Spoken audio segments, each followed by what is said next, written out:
A palavra de hoje se encontra no livro de 1 Samuel, capítulo 4. O título dessa palavra é: Não confie em amuletos da sorte, né? Muitos cristãos têm muitos tipos de amuleto, né? Vamos à leitura. E veio a palavra do Senhor a todo Israel, e Israel saiu ao encontro e a peleja aos filisteus, e acampou-se junto a Ebenezer, e os filisteus se acamparam junto a Afeca. E os filisteus se dispuseram em ordem de batalha para sair de encontro a Israel.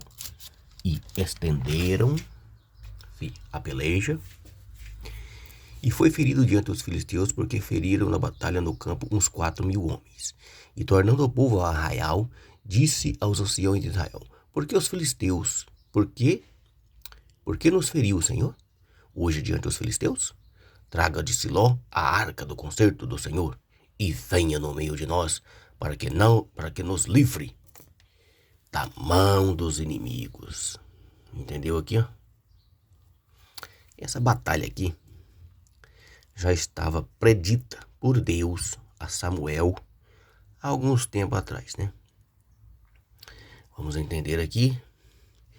E veio, pois, o povo a Siló e trouxeram de lá a arca do concerto do Senhor dos exércitos, que habita entre os querubins. E os 2 filhos de Eli, Ofni e Finéias, estavam ali, com a arca do concerto de Deus.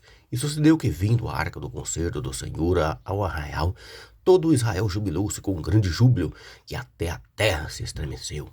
E os filisteus, ouvindo a voz de júbilo, disseram: Que voz de tão grande júbilo é esta no arraial dos filisteus, dos hebreus? E então souberam que a arca do Senhor era vinda ao arraial, pelos que os filisteus atemorizaram, porque diziam: Deus veio ao arraial. E diziam mais: Ai de nós, que tal nunca sucedeu. Até os filisteus ficou com medo. Ai de nós, quem nos livrará da mão deste grandioso Deus? Estes são os deuses que feriram os egípcios com todas as pragas junto ao deserto. Esforçai-vos e sede homens. É o que muitos têm que ser hoje nessa vida nossa, né? Muitos homens que não têm sido homem, têm sido macho, homem não. Esforçai-vos e sede homens, ó filisteus, para que, porventura, não venhais a servir aos hebreus, como eles serviram a vós. Sede, pois, homens, e pelejai. Então pelejaram os filisteus, e Israel foi ferido, e fugiram cada um para a sua tenda. E foi tão grande o estrago, que caíram de Israel 30.000 homens. Essa mensagem eu quero deixar, né? Não confie em amuletos. Essa mensagem nos leva, né, a entender que muitas das vezes somos levados, né, a confiar. Vou chamar a irmã fulana de tal, aquela hora, e Deus faz. Não, meu irmão, você não tem que chamar ninguém. A sua oração é tão eficaz quanto a da irmã fulana. Depende de você se dedicar a Deus. Por que dessa guerra? Por que dessa guerra aconteceu aqui, mano? Aqui já era uma sentença, não tinha pra onde escorrer. Muitas das vezes na nossa vida, nós só vai colher o que nós plantou lá atrás. Presta atenção aqui, ó. Esse livro aqui que eu vou mostrar pra vocês é o livro A História dos Hebreus. História dos Hebreus. Olha o que ele fala aqui. Preste atenção no que está escrito aqui, ó. Porque Eli atraiu a minha maldição. Quem está falando aqui? Deus. Ó. Porque Eli atraiu a minha maldição sobre os seus 2 filhos, testemunhando mais amor por eles que por mim. Entendeu a questão? Olha o tamanho do prejuízo que esse homem deu para esse povo. Por quê? Ele sabia dos erros do filho dele. E ele sabia que o filho dele estava destruindo o nome de Deus. Mas ele preferiu calar. fechar a boquinha. O que nós tiramos de lição dessa leitura aqui é o quê? Os líderes das igrejas, muitas das vezes, é responsável pela desgraça que vem sobre a igreja. É esse nome mesmo. Esse nome é feio, mas é esse nome mesmo que tem que ser usado. Muitas das vezes esses líderes é os causadores de todo o mal que vem sobre a igreja. Por quê? Por causa do que você leu ali, ó. Eles dão mais amor a coisas desta vida do que ao próprio Deus. Eles preferem agradar ao mundo do que a Deus. Hoje em dia é ensinado que primeiro, Deus. Depois, família. Depois, igreja. Só que eles esquecem de uma coisa. Igreja e família não é a mesma coisa? Então, como que Jesus diz que nós somos o corpo de Cristo? Como que eu posso priorizar outra coisa a não ser o meu corpo? Não é verdade? Então, independente do que aconteça, né, comigo, eu tenho que priorizar o corpo de Cristo. Primeiro é Deus, a obra de Deus. Depois eu. Depois eu, né? Já imaginou se todos os discípulos, profeta, missionário, tivessem essa visão que eles têm hoje? O que seria do evangelho hoje?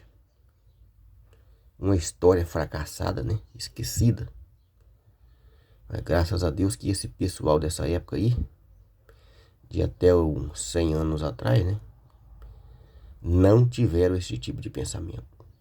Porque eles abriram mão, né, de suas famílias, de seus filhos, de seus bens, e saíram pelo mundo a pregar o evangelho.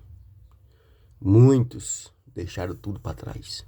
Nunca mais viram suas famílias, nunca mais entrou em suas casas, porque morreram para onde foram. E esse é o tipo de cristianismo, né? O tipo de adoração que Deus requer do ser humano. Total, não parcial.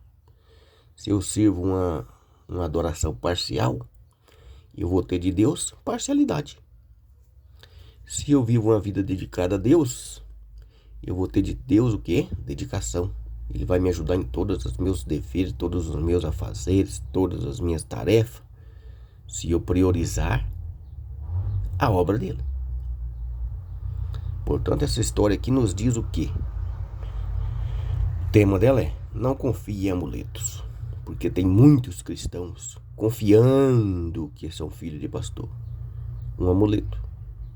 Confiando na promessa que foi dita a ele que ele seria alguma coisa, se esquecendo que Deus pode voltar atrás na sua decisão. Deus pode voltar atrás. Deus pode tirar o que ele ia dar para você e dar para o outro. É dele. Ele faz o que ele quer.